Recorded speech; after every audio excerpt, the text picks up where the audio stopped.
So we just dropped the battery in. We took the battery and just slid it right in there.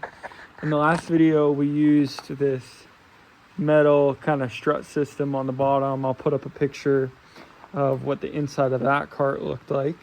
But for this one, we're gonna do a little different mounting technique and use these battery holders and J-hooks. And get this thing mounted, and then we'll do some tests on some big hills over here, load it up with some weight and make sure everything is working properly.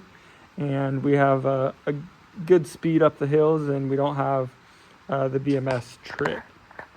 So we're gonna drill, we just gotta drill a couple holes down here for these J-hooks to sit into.